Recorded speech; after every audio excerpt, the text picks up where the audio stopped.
Has this ever happened to you? You are painting along beautifully and then all of a sudden, oh no, you put your hand in something and moved a color to where it shouldn't be, or you painted over a spot that you really should not have painted that color or in general. And then you wonder, oh no, what do I do? How do I fix this? Never fear. Oftentimes there are things that we can do to fix what we're doing.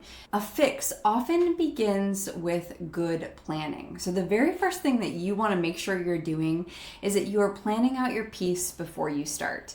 And this is everything from getting your materials gathered, having a clean and organized workspace, to really drawing out as well as you can the picture that you want to paint.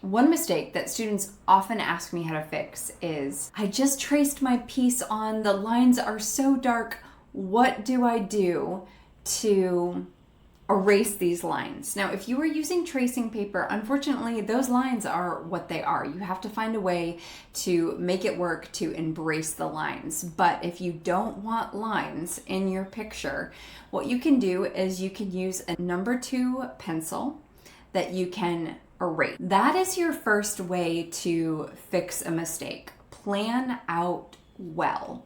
We're going to go through a number of other ways that you can fix mistakes or make them work.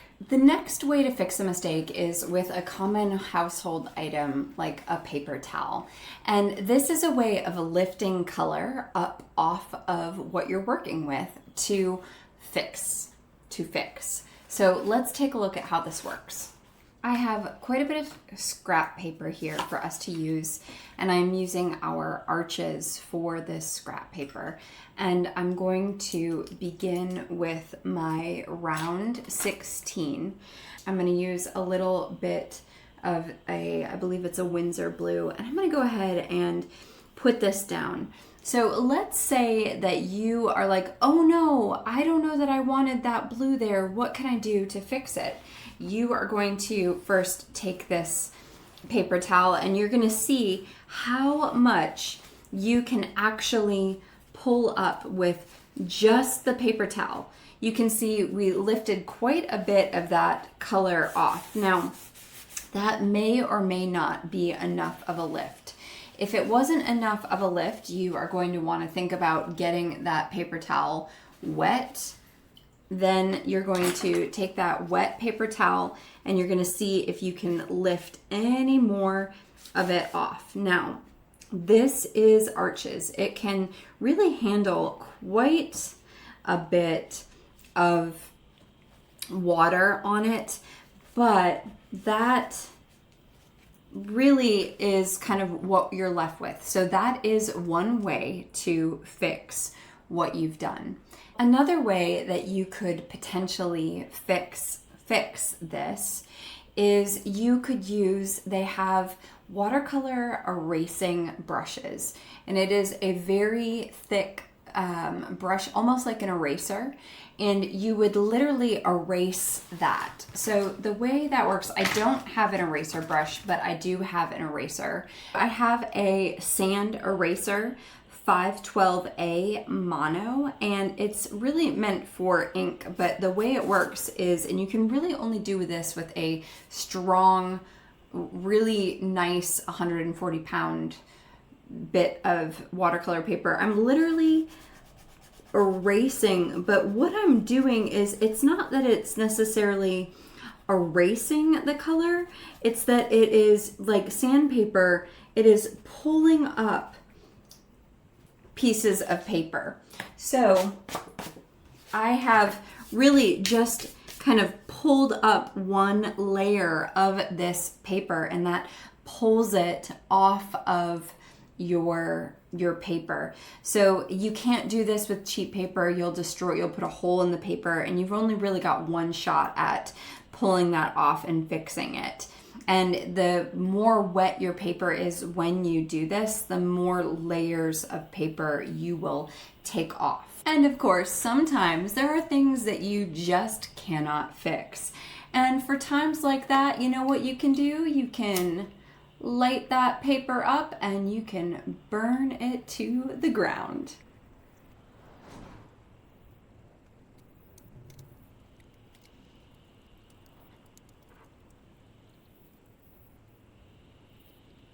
Just kidding, of course. Although sometimes there are things that you just can't fix. And in all seriousness, it's just a piece of paper.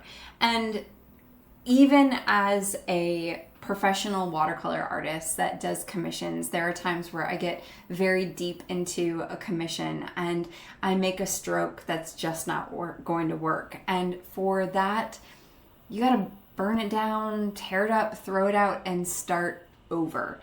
That doesn't happen often, but there are times when that is the case. Now, I want to share another case with you. On this case, let's say we have some pretty blue and it is dried, but you need some white. Something should have been white. There are ways to fix. When it is dry, I purposefully used a hairdryer, and the way I used my hairdryer is a way we would never want to use a hairdryer. It was still very wet. The water, the pigment was pooled. And so what it did is it definitely threw out these lines. So and it actually looks pretty cool. We could do something really fun with this if we were doing an abstract piece. But let's say I needed this to be a really stark line. What I have here is Winsor & Newton gouache.